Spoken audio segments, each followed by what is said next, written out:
বিসমিল্লাহির রহমানির রহিম। আলহামদুলিল্লাহি রাব্বিল আলামিন ওয়াসসালাতু ওয়াসসালামু আলা সাইয়্যিদিল আমবিয়াই ওয়াল মুরসালিন ওয়া আলা আলিহি ওয়া আসহাবিহি আজমাইন, আম্মা বা'দ। আজকে আমরা আলোচনা করব অর্থনীতির মৌলিক 4টি সমস্যার সমাধান নিয়ে। পুঁজিবাদী অর্থব্যবস্থায় অর্থনৈতিক মৌলিক 4 সমস্যার সমাধান কিভাবে দেওয়া হয়,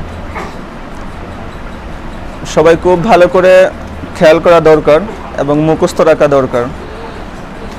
পুঁজিবাদী অর্থব্যবস্থা আমাদেরকে ইনস্ট্রাকশন দেয়, দিক নির্দেশনা দেয় যে যদি আমরা 2টা ফর্মুলা বা 2টা দর্শনকে সামনে রাখতে পারি, ফলো করতে পারি, মেনে চলতে পারি, তাহলে অর্থনীতির 4টা সমস্যার সমাধান দেওয়া সম্ভব।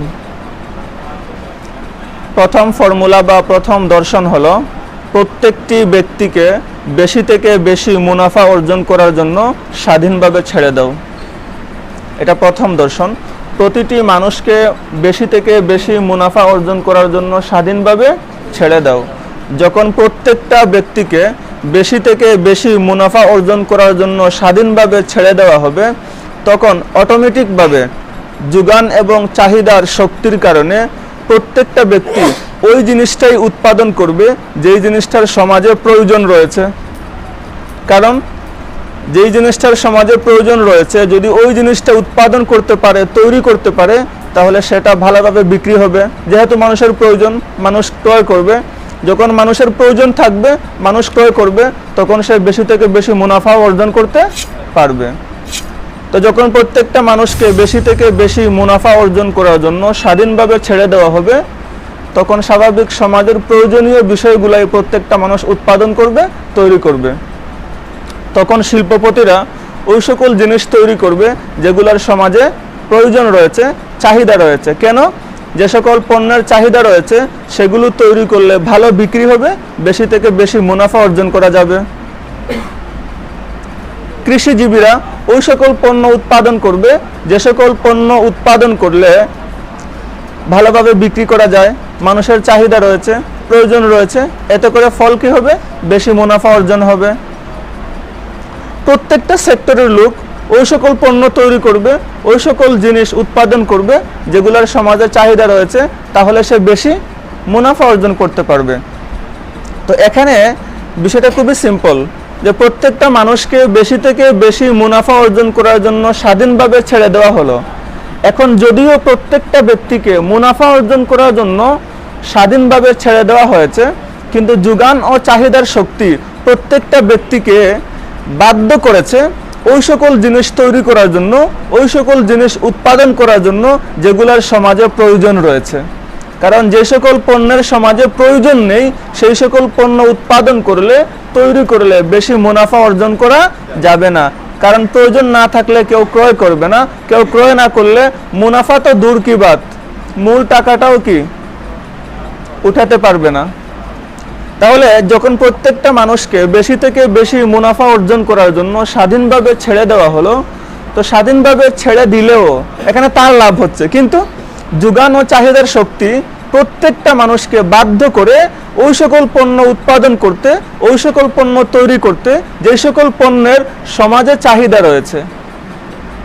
অন্যথায় সে বেশি থেকে বেশি মুনাফা অর্জন করতে পারবে না। এখন বেশি থেকে বেশি মুনাফা অর্জন করার জন্য সে বাধ্য হয়ে সমাজের প্রয়োজনীয় জিনিসগুলোকে উৎপাদন করতে বাধ্য হচ্ছে, তৈরি করতে বাধ্য হচ্ছে। এতে করে অটোমেটিকভাবে প্রয়োজন নির্বাচনের কাজটি হয়ে যাচ্ছে না। সে বেশি টাকা ইনকাম করব, মুনাফা অর্জন করব, তাহলে সমাজের চাহিদা কোনটার প্রতি রয়েছে সেইটা আগে সে খুঁজে বের করে, তাহলে অটোমেটিকভাবে তার মাধ্যমে সমাজের চাহিদা এবং প্রয়োজন নির্বাচন হয়ে যাচ্ছে। তো যখন সমাজের চাহিদা প্রয়োজন নির্বাচন করে পণ্য উৎপাদন করলো, তো যখন সে দেখবে যে সমাজের চাহিদা পূরণ হয়ে গেছে, সমাজের প্রয়োজন পূরণ হয়ে গেছে, তখন অটোমেটিকভাবে পণ্য উৎপাদন করা বন্ধ করে দিবে। কেন? যখন সমাজের চাহিদা পূরণ হয়ে গেল, যদি এরপরে সে পণ্য আরও উৎপাদন করে, আরও পণ্য তৈরি করে, তাহলে যেহেতু ওই সকল পণ্যের চাহিদা নেই, এগুলা বিক্রি হবে না। বিক্রি না হলে মুনাফাও পাবে না, মূল টাকাও পাবে না। এজন্য বেশি থেকে বেশি মুনাফা অর্জন করার জন্য স্বাধীনভাবে ছেড়ে দিলে যোগান ও চাহিদার শক্তি প্রত্যেকটা মানুষকে বাধ্য করে সমাজের চাহিদা অনুধাবন করে, সমাজের প্রয়োজন অনুধাবন করে প্রয়োজনীয় সেই সকল বিষয়গুলোকে, বস্তুগুলোকে তৈরি করা, উৎপাদন করা। যখন মানুষের চাহিদা পূরণ হয়ে যায় তখন স্বাভাবিক, যেহেতু এখন আর উৎপাদন করলে মুনাফা বেশি হবে না, তখন মানুষ উৎপাদন করাও কি করে দেয়, বন্ধ করে দেয়। তো এতে করে প্রয়োজন নির্বাচন এই সমস্যার সমাধান হয়ে যাবে। বুঝতে পেরেছেন? আচ্ছা, এবার আসেন আরেকটা ফর্মুলা, দ্বিতীয় দর্শন। তারা দ্বিতীয় দর্শনটা বলছে, যদি অর্থনীতির মৌলিক 4 সমস্যার সমাধান দিতে হয়, তাহলে তারা প্রথমেই বলেছিল পুঁজিবাদী অর্থ ব্যবস্থায় যে 2টা ফর্মুলাকে ফলো করতে হবে। একটা তো আমরা বললাম, প্রত্যেকটা ব্যক্তিকে স্বাধীনভাবে ছেড়ে দাও, প্রত্যেকটা ব্যক্তিকে স্বাধীনভাবে ছেড়ে দাও, এতে করে সে যখন স্বাধীনভাবে বেশি থেকে বেশি মুনাফা অর্জন করার জন্য কাজ করবে, তখন ওই 4 সমস্যার সমাধান হবে। দ্বিতীয় ফর্মুলা কি? তারা বলতেছে যে পৃথিবীতে কিছু কিছু প্রাকৃতিক বিধান রয়েছে, আল্লাহ প্রদত্ত কিছু বিধান রয়েছে। এই সকল প্রাকৃতিক বা আল্লাহ প্রদত্ত বিধানের মধ্য থেকে একটা হলো যোগান ও চাহিদার শক্তি, যেটাকে law of demand and supply বলে। Law of demand and supply, যেটাকে আমরা যোগান ও চাহিদার শক্তি বলি। যোগান কাকে বলে? ব্যবসায়িক পণ্যের সমষ্টি, যেই পণ্যগুলা বিক্রি করার জন্য বাজারে নিয়ে আসা হয়, এটাকে যোগান বলে। চাহিদা, ক্রেতাপক্ষের ব্যবসায়িক পণ্য ক্রয় করার ইচ্ছাকে চাহিদা বলে। তো তারা বলতেছে এই যোগান ও চাহিদার শক্তি এটা একটা গুরুত্বপূর্ণ দর্শন, গুরুত্বপূর্ণ একটা ফর্মুলা। যদি এই ফর্মুলা আর পূর্বে যে ফর্মুলা প্রত্যেকটা ব্যক্তিকে স্বাধীনভাবে ছেড়ে দাও বেশি থেকে বেশি মুনাফা অর্জন করার জন্য, এই 2টাকে ফলো করলে অর্থনীতির 4 সমস্যার সমাধান হয়ে যাবে। কিভাবে যোগান ও চাহিদার শক্তি কিভাবে কাজ করবে এটা একটু বোঝা দরকার। এটা আমি সেই দিনও বলেছিলাম, যোগান ও চাহিদা, যখন কোনো পণ্যের যোগান বেশি হবে চাহিদা কম, দাম কম হবে। যখন কোনো পণ্যের যোগান বেশি চাহিদা কম, তখন দাম কম হবে। যোগান কম চাহিদা বেশি, দাম বেশি হবে। যেমন আমরা সেই দিন বলেছিলাম শীতকালে বাজারে প্রচুর পরিমাণ সবজি পাওয়া যায়। কেন? তখন প্রচুর পরিমাণ সবজি উৎপাদন হয়। তো শীতকালে প্রচুর পরিমাণ সবজি বিদ্যমান থাকার কারণে মার্কেটে সবজির দাম কম থাকে। বরবটি প্রতি কেজি 15 টাকা 20 টাকা, শিম প্রতি কেজি 20 টাকা 30 টাকা এর মধ্যেই থাকে, টমেটো প্রতি কেজি 10 টাকা। কিন্তু গরমকালে যখন এই সকল পণ্যের যোগান কমে যায়, কিন্তু চাহিদা আছে ঠিকই, যোগান কমে গেছে, তখন দাম বৃদ্ধি পায়। যেই টমেটো শীতকালে 10 টাকা কেজি ছিল, গরমকালে যোগান কমে যাওয়ার কারণে কিন্তু চাহিদা আগের মতোই আছে, যোগান কমে গেছে। যোগান কমে যাওয়ার কারণে যেই টমেটোর কেজি শীতকালে 10 টাকা ছিল, গরমকালে সেই টমেটোর কেজি 150 থেকে 180 টাকা হয়ে যায়। যেই শিমের কেজি শীতকালে 20 টাকা ছিল, গরমকালে সেই শিমের কেজি 100 থেকে 120 টাকা পর্যন্ত হয়ে যায়। কেন? গরমকালে সবজির যোগান কম হচ্ছে কিন্তু চাহিদা ঠিকই আছে, আর শীতকালে চাহিদা বেশি, চাহিদা কম, যোগান বেশি। তো শীতকালে যোগান বেশি, চাহিদা কম হওয়ার কারণে দাম কমে গেছে, প্রতি কেজি 20 টাকা 30 টাকা 10 টাকা হয়ে গেছে। গরমকালে যোগান কম, চাহিদা বেশি, দাম বৃদ্ধি পেয়েছে, 150, 180, 120 টাকা পর্যন্ত হয়ে যাচ্ছে। তাহলে আমরা এক কথায় বলতে পারি, যখন যোগান কম হবে চাহিদা বেশি, দাম বেড়ে যাবে, যোগান বেশি চাহিদা কম, দাম কমে যাবে। এবার আসেন 4 সমস্যার সমাধান। প্রয়োজন নির্বাচন, এটা তো একটু আগে বললামই, যখন প্রত্যেকটা ব্যক্তিকে স্বাধীনভাবে ছেড়ে দেওয়া হবে তখন অটোমেটিকলি সমাজের প্রয়োজন সে কী করবে? নির্বাচন করবে।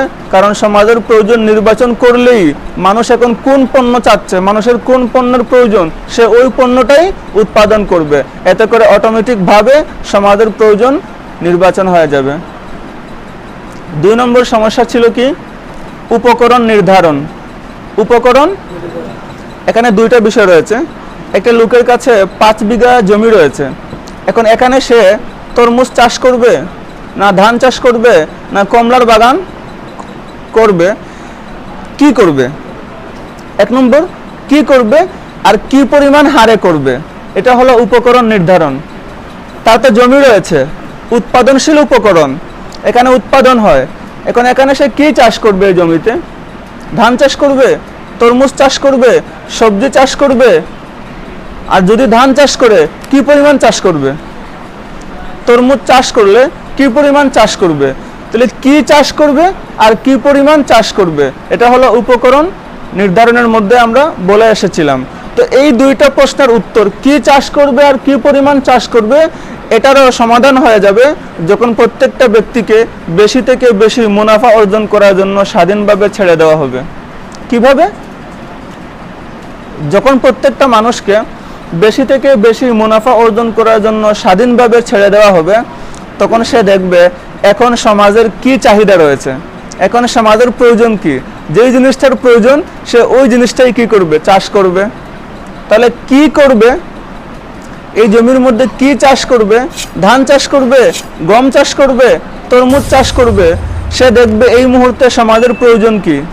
যদি সমাজে ধানের প্রয়োজন হয় ধান চাষ করবে, যদি সমাজে গমের প্রয়োজন হয় গম চাষ করবে, যদি সমাজে তরমুজের প্রয়োজন হয় তরমুজ। কেন? যেই জিনিসটার প্রয়োজন যদি ওই জিনিসটা চাষ করে তাহলে ভালো বিক্রি হবে, ভালো মুনাফা পাবে। তাহলে বেশি থেকে বেশি মুনাফা অর্জন করার জন্য স্বাধীনভাবে ছেড়ে দেওয়া হয়েছে। এ কারণেই কি হচ্ছে, কি চাষ করবে সেটার সমাধান হয়ে যাচ্ছে। কি পরিমাণ চাষ করবে? ধান চাষ করলো, এখন কি 5 বিঘা জমির মধ্যে পুরোটাই ধান চাষ করবে না অন্য কিছু করবে? কি পরিমাণ চাষ করবে? এইটাও প্রত্যেক ব্যক্তিকে স্বাধীনভাবে ছেড়ে দিলে মুনাফা অর্জন করার জন্য এই সমস্যার সমাধান হয়ে যাবে। কিভাবে? সে দেখবে যদি আমি ধান চাষ করি 5 বিঘা জমিতে, তাহলে এই এতগুলো ধান সমাজে চলবে কিনা, সমাজে এতগুলো ধানের প্রয়োজন আছে কিনা। যদি প্রয়োজন থাকে তাহলে পুরা জমিনে ধান চাষ করবে, যদি প্রয়োজন না থাকে তাহলে আরো কম করবে। তাহলে মানুষের যেই পরিমাণ প্রয়োজন রয়েছে ওই পরিমাণ কি করবে? চাষ করবে। তাহলে কি চাষ করবে আর কি পরিমাণ চাষ করবে, এই দুইটাও নির্ধারণ হচ্ছে কিসের মাধ্যমে? প্রত্যেকটা ব্যক্তিকে বেশি থেকে বেশি মুনাফা অর্জন করার জন্য স্বাধীনভাবে ছেড়ে দাও, এই যে একটা রুল, এই যে একটা নীতিমালা, এই নীতির মাধ্যমেই কিন্তু কি হচ্ছে, কি চাষ করবে কি পরিমাণ চাষ করবে, এই দুইটা নির্ধারণ হয়ে যাচ্ছে। 3 নম্বর যে বিষয়টা ছিল উৎপাদন বন্টন। উৎপাদন বন্টন, তো এখানেও আমরা বলে এসেছিলাম যে পুঁজিবাদী অর্থ ব্যবস্থায় একটা পণ্য উৎপাদনের পিছনে 4টা শক্তি কাজ করে। একটা পণ্য উৎপাদনের পিছনে 4টা শক্তি কাজ করে। 1 নম্বর, 2 নম্বর, 3 নম্বর, 4 নম্বর। হ্যাঁ, ধন্যবাদ। 1 নম্বর উদ্যোক্তা, 1 নম্বর উদ্যোক্তা, 2 নম্বর শ্রম। আচ্ছা, আমরা 2 নম্বরে ভূমি বলি, 2 নম্বর ভূমি, 2 নম্বর ভূমিকে ল্যান্ড বলে, ভূমি। 3 নম্বর শ্রম, 3 নম্বর, 4 নম্বর পুঁজি। তাহলে উদ্যোক্তা, ভূমি, শ্রম, পুঁজি। একটা পণ্য উৎপাদনের পিছনে এই 4টা শক্তি কাজ করে। কাউকে না কাউকে উদ্যোগ নিতে হবে, উদ্যোগ নিলেই চলবে না, জায়গা লাগবে না, ভূমি লাগবে, উৎপাদন ক্ষেত্র লাগবে। উৎপাদন ক্ষেত্র লাগবে না, ক্ষেত্রবিহীন কি উৎপাদন করা সম্ভব? এটা ইম্পসিবল। তাহলে উৎপাদন ক্ষেত্র লাগবে, এটাই হলো ভূমি। শুধু উৎপাদন ক্ষেত্রেও হলে চলবে না, উদ্যোক্তা হলেও চলবে না, কাউকে না কাউকে শ্রম দিতে হবে, সেখানে কাজ করতে হবে না, শ্রম দিতে হবে। শুধু শ্রম, ভূমি আর উদ্যোক্তা হলেই চলবে না। আপনি একটা, আপনার ইচ্ছা যে আপনি ঢাকা শহরে একটা কারখানা কি করবেন, তৈরি করবেন।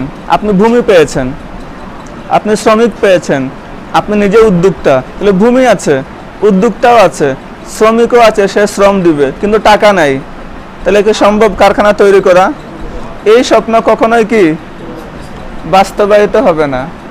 এই স্বপ্ন কখনোই, যে প্রতিদিন স্বপ্নে দেখতেছে যে সে লন্ডন যাচ্ছে, ঘুম থেকে উঠে দেখে বাংলাদেশের বিছানায় শুয়ে আছে, তো ওই প্রত্যেকদিন স্বপ্নে দেখে ঠিকই লন্ডন যাচ্ছি, লন্ডন গিয়ে সে বিশাল কিছু কি করে ফেলেছে, বাংলাদেশের বিশাল জায়গা জমি ক্রয় করে একদম গুলশানের মধ্যে কি 20 তলা একটা বাড়ি করে ফেলেছে। ঘুম থেকে উঠার পরে লন্ডনও খুঁজে পায় না, 20 তলা বাড়িও খুঁজে পায় না। তো এই যে স্বপ্ন, এই স্বপ্ন আজীবন কি থেকে যাবে? তো ঠিক তেমনি ভাবে যদি পুঁজি না থাকে, শ্রমিক থাকলে, ভূমি থাকলে, উদ্যোক্তা থাকলে কি কাজ হবে? পুঁজি লাগবে। তাহলে আমরা এক কথায় বলতে পারি একটা উৎপাদনের পিছনে 4টা শক্তি কাজ করে: উদ্যোক্তা, ভূমি, শ্রম, পুঁজি। এবার আসুন উদ্যোক্তা কাকে বলে। এটা তো আমরা সবাই জানি। উদ্যোক্তা বলা হয় যে কি করে, কোনো একটা কাজের উদ্যোগ নেয়, যে কোনো একটা কাজের কি নেয়, উদ্যোগ নেয়, তাকে বলা হয় উদ্যোক্তা। এখানে একটা কারখানা তৈরি হবে, অটোমেটিকলি পৃথিবীর ইতিহাসে কখনো কোনো কারখানা তৈরি হয় নাই, জীবনে হবেও না, কিয়ামত পর্যন্ত হবেও না। কাউকে না কাউকে উদ্যোগ নিতে হবে, নিতে হবে না? একটা বিল্ডিং তৈরি হবে, এটা অটোমেটিকলি তৈরি হবে না, কাউকে না কাউকে উদ্যোগ নিতে হবে। একটা ঈদগাহ তৈরি হবে, মসজিদ তৈরি হবে, অটোমেটিকলি তৈরি হবে না, কাউকে না কাউকে উদ্যোগ নিতে হবে। তাহলে এটা আমরা সবাই বুঝি যে উদ্যোক্তা ছাড়া কোনো কিছুই সম্ভব নয়। একজন উদ্যোক্তা লাগবে যে উদ্যোগ নিয়ে কাজ করাবে। 2 নম্বর আমরা পড়ে এসেছি যে ভূমি, উদ্যোক্তা, ভূমি। ভূমি কাকে বলে? অর্থনীতির পরিভাষায় আমরা স্বাভাবিক যেটাকে ভূমি বলি, ইকোনমিক্সে কিন্তু সেটাকেই শুধু ভূমি বলে না। তাহলে ভূমি বলতে কি বোঝায়? অর্থনীতির পরিভাষায় ভূমি বলা হয় উৎপাদন প্রক্রিয়ায় ব্যবহৃত যাবতীয় প্রাকৃতিক সম্পদকে ভূমি বলে। উৎপাদন প্রক্রিয়ায় ব্যবহৃত যাবতীয় প্রাকৃতিক সম্পদকে ভূমি বলা হয়। তাহলে এখানে দেখেন এই যে সংজ্ঞাটা দেওয়া হয়েছে, উৎপাদন প্রক্রিয়ায় ব্যবহৃত যাবতীয় সম্পদকেই ভূমি বা ল্যান্ড বলে। এই সংজ্ঞার ভিতরে জমি রয়েছে বা মাটি রয়েছে, এই সংজ্ঞার মধ্যে খনিজ সম্পদ রয়েছে, এই সংজ্ঞার মধ্যে জলবায়ু রয়েছে, এই সংজ্ঞার মধ্যে বনজ সম্পদ রয়েছে, নদী নালা রয়েছে, খাল বিল রয়েছে, সাগর রয়েছে, মৎস্য ক্ষেত্র রয়েছে, কৃষি খামার রয়েছে, বিল্ডিং এর জমি রয়েছে, মৎস্য সম্পদ রয়েছে, হ্রদ রয়েছে, সমুদ্র, এমনকি আবহাওয়ায় যে আবহাওয়া আছে না, আবহাওয়াটাও ভূমির কি আওতাভুক্ত। মানে এক কথায় এখানে উৎপাদন প্রক্রিয়ায় ব্যবহৃত, উৎপাদনের কাজে ব্যবহৃত হয় এরকমের যাবতীয় প্রাকৃতিক সম্পদকে ভূমি বলা হয়। উৎপাদনের কাজে ব্যবহৃত হয় এরকমের যাবতীয় প্রাকৃতিক সম্পদকেই ইকোনমিক্সের পরিভাষায় কি বলা হয়? ভূমি বলা হয়। তাহলে আমরা স্বাভাবিক যেটাকে ভূমি বলি, অর্থনীতিতে ভূমি এখানেই সীমাবদ্ধ নয়, বরং প্রাকৃতিক প্রত্যেকটা এমন সম্পদ যেই সম্পদটা উৎপাদন প্রক্রিয়ায় ব্যবহৃত হয় সেটাই ভূমি। আমরা এক কথায় বলতে পারি উৎপাদনের কাজে প্রাকৃতিক যে সকল সম্পদ ব্যবহৃত হয় ওই সকল সম্পদকেই কি বলা হয়? ভূমি বলা হয়। সেখানে জমি রয়েছে, সেখানে খনিজ সম্পদ রয়েছে, এটাও ভূমি। জলবায়ু, এটাও ভূমি। বনজ সম্পদ, এটাও ভূমি। নদী নালা, এটাও ভূমি। খাল বিল, এটাও ভূমি। সাগর, এটাও ভূমি। সাগর থেকে কোনো কিছু উৎপাদন হয় না? উৎপাদন হয়। মৎস্য ক্ষেত্র, এটাও ভূমি। কৃষি খামার, এটাও ভূমি। বিল্ডিং এর জমি, এটাও ভূমি। মৎস্য সম্পদ, হ্রদ, এমনকি আবহাওয়া, এটাও কি ভূমি।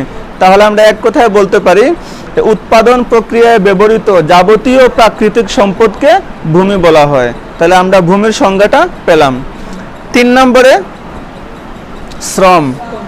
3 নম্বরে প্রত্যেকটা বস্তু উৎপাদন এর পিছনে 4টি শক্তি রয়েছে। 1 নম্বর, 2 নম্বর, 3 নম্বর শ্রম। শ্রমের ডেফিনেশন বা সংজ্ঞা কি? শ্রমের ডেফিনেশন বা সংজ্ঞা, যে কোনো কাজ করার জন্য মানুষ যে পারিশ্রমিক দেয়, মানুষ যে শ্রম দেয়, তো মানুষের সেই শ্রমকেই কিন্তু অর্থনীতিতে শ্রম বলা হয় না। বুঝেন নাই? চোর, সে যখন চুরি করে শ্রম দিতে হয় না? দিতে হয় না? কত কষ্ট করে রাতের আধারে কি করতে হয়? বের হতে হয়, 2-3 ঘন্টা ঘোরাঘুরি করতে হয়, 4-5 জন লোককে বিভিন্ন জায়গায় কি সেটেল করে রাখতে হয়, কেউ আসলে কি করবে, ইঙ্গিত দিবে। তো এই যে এত কষ্ট করলো, এটা কি শ্রম না?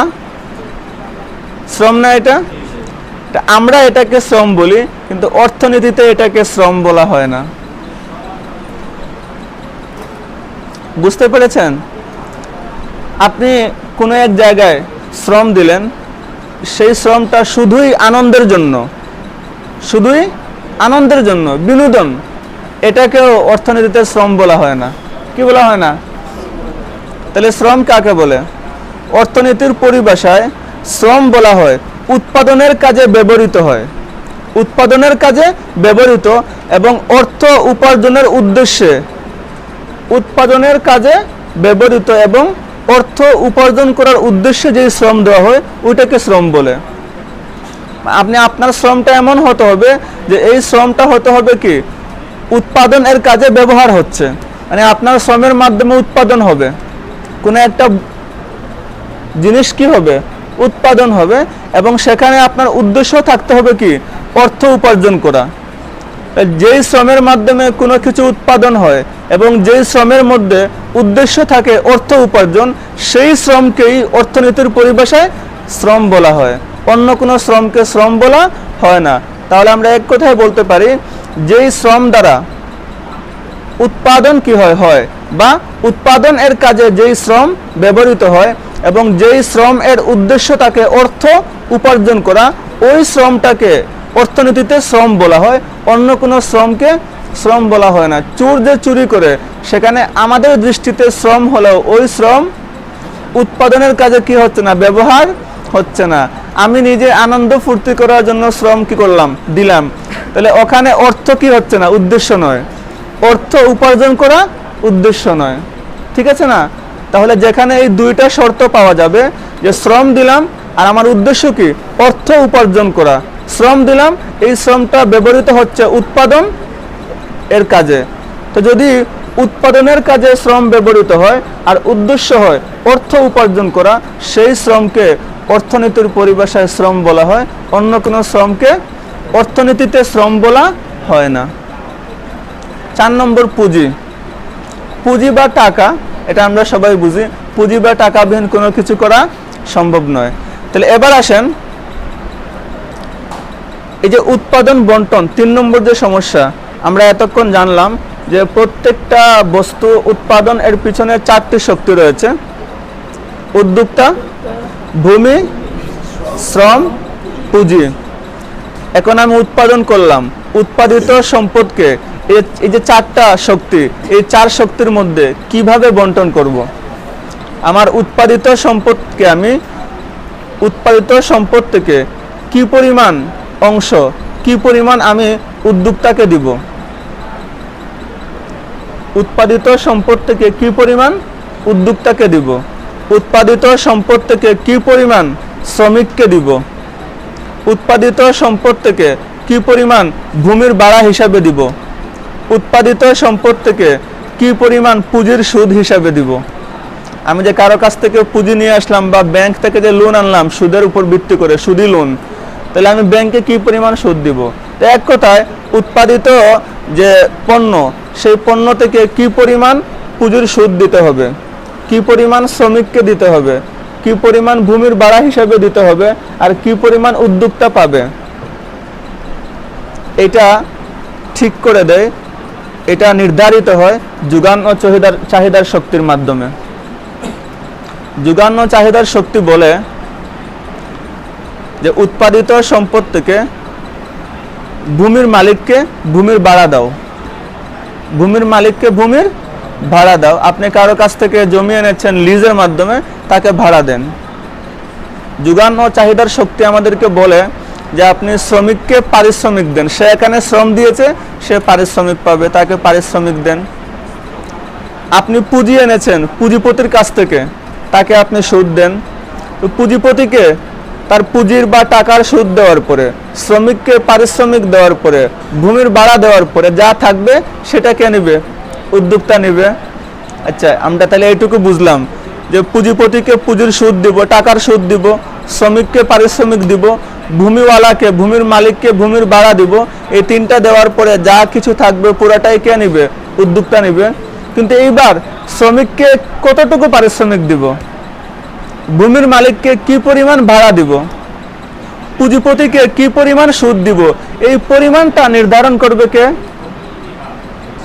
এটাও নির্ধারণ হবে law of demand and supply এর মাধ্যমে, যোগান ও চাহিদার শক্তির মাধ্যমে নির্ধারণ হবে। কিভাবে? আমরা একটা একটা করে দেখি। ধরেন আব্দুল হান্নান, সে একটি কারখানা কি করবে? তৈরি করবে। সে একটি কারখানা তৈরি করবে। তাহলে কারখানা তৈরি করতে গেলে প্রথমে কি লাগবে? ভূমি লাগবে। ভূমি লাগবে না? সে তো উদ্যোক্তা, প্রথমে কি লাগবে? ভূমি লাগবে। তাহলে আব্দুল হান্নান যদি একটা ভূমি লিজের উপরে নেয়, ভাড়ায় নেয়, তাহলে ওই ভূমির মালিককে কি পরিমাণ ভাড়া দিবে? আমরা বলে এসেছি যোগান ও চাহিদার শক্তির মাধ্যমে সেই ভাড়া কি হবে? নির্ধারণ হবে। কিভাবে? এখন আব্দুল হান্নানে দেখবে যদি এই এলাকার মধ্যে, যদি উত্তরা এলাকার মধ্যে কারখানা তৈরি করার জন্য ভাড়ায় যে সে যে জমি নিবে, যদি ভাড়ায় নেওয়া জমির পরিমাণটা এত বেশি হয় যে অ্যাভেলেবল, যে কাউকে বললেই জমি পাচ্ছে, যে কাউকে বললেই, মানে যারা জমি ভাড়ায় দিবে এদের সংখ্যাটা অনেক বেশি, যে কাউকে বললেই সে জমি ভাড়া পাচ্ছে। তো যদি জমি ভাড়ায় দেনেওয়ালা লোকের সংখ্যা বেশি হয় তাহলে অটোমেটিকভাবে কি হবে? ভাড়াটা কম হবে। কেন? যেহেতু ভাড়ায় দেনেওয়ালা লোকের সংখ্যাটা অনেক বেশি, তার মানে কি যোগান অনেক বেশি। তো যোগান যেহেতু বেশি তাহলে ভাড়াটা কি হবে? কম হবে। আর যদি এমন হয় যে পুরা উত্তরা সে কি করেছে, খুঁজে দেখেছে যে ভাড়ায় দেনেওয়ালা লোক পায় নাই, মাত্র একজন পেয়েছে, মাত্র একজন লোকেই বলেছে যে তাকে কি বলেছে যে আমি আপনাকে জমি ভাড়ায় দিব, আপনি কারখানা তৈরি করতে পারবেন। তাহলে মাত্র একজন লোক পেয়েছে যে জমি ভাড়ায় দিবে, আর কোনো লোক পায় নাই, তার মানে কি যোগান কম। তাহলে এখানে ভাড়া কি হবে? বেশি হবে। তাহলে ভাড়া কি পরিমাণ দিবে, বেশি দিবে না কম দিবে, এটা নির্ধারণ হচ্ছে যোগান ও চাহিদার শক্তির মাধ্যমে। আসেন 2 নম্বর, শ্রমিকের পারিশ্রমিক কি পরিমাণ দিবে। এখানেও একই কথা প্রযোজ্য। যদি শ্রমিকের পরিমাণটা অনেক বেশি হয়, দেখা যায় প্রতিদিন সকালে এয়ারপোর্টে উত্তরখানে দক্ষিণখানে রাস্তার দুই পাশে অনেক শ্রমিক বসে আছে, কাজ নেই, অনেক শ্রমিক বসে আছে, কাজ পাচ্ছে না। তো যদি এরকম হয় যে শ্রমিকের পরিমাণটা অনেক বেশি, তার মানে কি যোগান অনেক বেশি কিন্তু চাহিদা কম, কাজ পাচ্ছে না। তো যদি এমন হয় শ্রমিক বেশি কাজ কম, তার মানে যোগান বেশি চাহিদা কম, তাহলে শ্রমিকের পারিশ্রমিক কম দিলে চলবে, তাই না?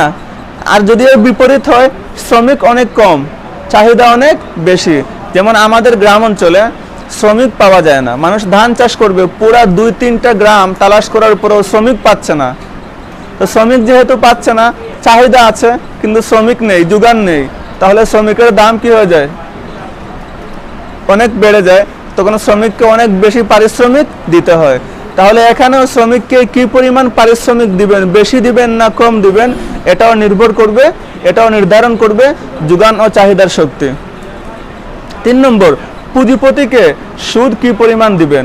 যদি সমাজে সুদ দেনেওয়ালা লোকের সংখ্যা বেশি হয়, মানে এই গ্রামে ফর এক্সাম্পল 30 জন 40 জন লোক রয়েছে সুদ দেওয়ার জন্য, যে কাউকে বললেই সুদ পাচ্ছে, যদি এরকম সুদ দেনেওয়ালা লোকের সংখ্যা বেশি হয় তাহলে স্বাভাবিক তারা কি যে কাউকে টাকা সুদে দিলে সুদের হারটা কম রাখবে। কেন? এখানে সুদ দেনেওয়ালা লোকের সংখ্যা বেশি, চাহিদা এত বেশি না, তার মানে যোগান কম, যোগান বেশি চাহিদা কম, সুদের হার কি হবে? কম হবে। আর যদি এমন হয় পুরা গ্রামের মধ্যে সুদ দেনেওয়ালা কেউ নেই, মাত্র একজন, তাহলে সে কিন্তু অনেক বেশি সুদ রাখবে, তাই না? তাহলে এখানেও একই কথা প্রযোজ্য। যদি সুদ দেনেওয়ালা লোকের সংখ্যা বেশি থাকে সুদের হারটা কম হবে, যদি সুদ দেনেওয়ালা লোকের সংখ্যা কম হয় সুদের হার কি হবে? বেশি হবে। কেন? যোগান কম চাহিদা বেশি, সুদের হার বেশি, যোগান বেশি চাহিদা কম, সুদের হার কম। তাহলে আমরা বুঝতে পারলাম যে পুঁজিপতিকে কি পরিমাণ সুদ দিব, শ্রমিককে কি পরিমাণ পারিশ্রমিক দিব, জমির মালিককে কি পরিমাণ ভাড়া দিব, এই তিনটাই নির্ধারণ হচ্ছে যোগান ও চাহিদার শক্তির মাধ্যমে। এবার এই 3 জনকে দেওয়ার পরে তথা পারিশ্রমিক দেওয়ার পরে, শ্রমিককে পারিশ্রমিক দেওয়ার পরে, ভূমির মালিককে ভাড়া দেওয়ার পরে, পুঁজিপতিকে সুদ দেওয়ার পরে যা থাকবে অবশিষ্ট সব সম্পদের মালিক হবে কে? উদ্যোক্তা। বুঝতে পেরেছেন? তাহলে এই গেল পুঁজিবাদী অর্থনীতিতে অর্থনীতির মৌলিক 4 সমস্যা থেকে প্রথম 3 সমস্যার সমাধান। 4 নম্বর সমস্যাটা কি ছিল? উন্নয়ন। উন্নয়ন ছিল না? তো এই যে 4 নম্বর প্রবলেম উন্নয়ন, তো পুঁজিবাদী অর্থ ব্যবস্থায় এটার সমাধান হলো যে প্রত্যেক ব্যক্তিকে বেশি থেকে বেশি লাভ অর্জন করার জন্য স্বাধীনভাবে ছেড়ে দাও, তাহলে উন্নয়ন সমস্যার সমাধান হয়ে যাবে। কিভাবে? স্বাধীনভাবে যখন ছেড়ে দেওয়া হবে, যখন প্রত্যেকটা ব্যক্তিকে বেশি থেকে বেশি মুনাফা অর্জন করার জন্য স্বাধীনভাবে ছেড়ে দেওয়া হবে, তখন যোগান ও চাহিদার প্রাকৃতিক যেই বিধানটা, যোগান ও চাহিদার প্রাকৃতিক যেই বিধান, সেই বিধান তাকে এই বিষয়ে উদ্বুদ্ধ করবে সে যেন ভালো থেকে ভালো পণ্য মার্কেটে নিয়ে আসে। বুঝতে পারেন নাই? যখন প্রত্যেকটা মানুষকে বেশি থেকে বেশি মুনাফা অর্জন করার জন্য স্বাধীনভাবে ছেড়ে দেওয়া হবে, তখন যোগান ও চাহিদার প্রাকৃতিক বিধানটাই প্রত্যেকটা মানুষকে উদ্বুদ্ধ করবে, আগ্রহী করে তুলবে, উৎসাহ দিবে ভালো থেকে ভালো পণ্য মার্কেটে নিয়ে আসার জন্য। কেন নিয়ে আসবে? যদি সে ভালো পণ্য নিয়ে না আসে, তাহলে অন্য কোম্পানির পণ্য পুরা মার্কেট কি করবে? দখল করে নেবে, তার পণ্য চলবে না। তাহলে যদি আমাকে মার্কেটে টিকে থাকতে হয়, তাহলে অবশ্যই অন্য কোম্পানির সঙ্গে পাল্লা দিয়ে ভালো পণ্য নিয়ে আসতে হবে। তো যখন সে ভালো থেকে ভালো পণ্য নিয়ে আসবে, তখন স্বাভাবিক ওই পণ্যগুলোই আনবে যেই পণ্যগুলোর মার্কেটে চাহিদা রয়েছে, প্রয়োজন রয়েছে। তো যখনই সে ভালো থেকে ভালো পণ্য আনবে, তখন কি হবে? মানুষের চাহিদাটাও আরো বাড়বে, মানুষ আরো বেশি ক্রয় করবে, তো এখানে তার লাভটাও বেশি হবে। পণ্যেরও উন্নয়ন হচ্ছে, অর্থনীতিরও কি হচ্ছে? উন্নয়ন হচ্ছে। পণ্যটাও ভালো আসতেছে, এতে করে পণ্যের উন্নয়ন কি হলো না? উন্নয়ন হলো। আর এই যে সিস্টেমটা সে কি করলো? ফলো করলো, ভালো পণ্য নিয়ে আসলো, তো চাহিদাও বেশি, ভালো বিক্রি হচ্ছে, সে বেশি লাভও পাচ্ছে। এতে করে কি হচ্ছে? অর্থনৈতিক উন্নয়নটাও হচ্ছে না? উন্নয়নটাও হচ্ছে। তো এক কথায় যখন সে ভালো থেকে ভালো পণ্য নিয়ে আসবে, আর নিয়ে আসবে কেন? তাকে নিয়ে আসতে উদ্বুদ্ধ করবে যোগান ও চাহিদার শক্তি। তো যখন যোগান ও চাহিদার শক্তি তাকে ভালো থেকে ভালো পণ্য মার্কেটে নিয়ে আসতে উদ্বুদ্ধ করলো, ফলে সে ভালো থেকে ভালো পণ্য নিয়ে আসলো, এতে করে এটা কি হবে? বেশি চলবে, বেশি বিক্রি হবে, সে বেশি লাভ পাবে, উন্নয়ন হবে। সে বেশি লাভ পাবে, তার কি হবে? উন্নয়ন হবে। এটাই হলো উন্নয়ন। উন্নয়ন মানে সে কিভাবে দিন দিন, ডে বাই ডে অর্থনৈতিক প্রবৃদ্ধি অর্জন করতে পারে, এটাই তো উন্নয়ন। যে একটা মানুষ কিভাবে ডে বাই ডে একের পর এক অর্থনৈতিক দিক থেকে উন্নতি লাভ করতে পারে, তো এটা কি বলা হচ্ছে? সে ভালো থেকে ভালো পণ্য নিয়ে আসবে, এতে করে বেশি থেকে বেশি লাভ হবে, সে কি হবে? বেশি থেকে বেশি উন্নতি সাধন করবে। এই হলো অর্থনীতির মৌলিক 4 সমস্যার সমাধান। যেহেতু ক্লাস শেষ হয়ে গেছে, ইনশাল্লাহ আমরা আগামীকালকে পড়ব পুঁজিবাদী অর্থব্যবস্থার মূলনীতি সম্পর্কে। ঠিক আছে? ফি আমানিল্লাহ।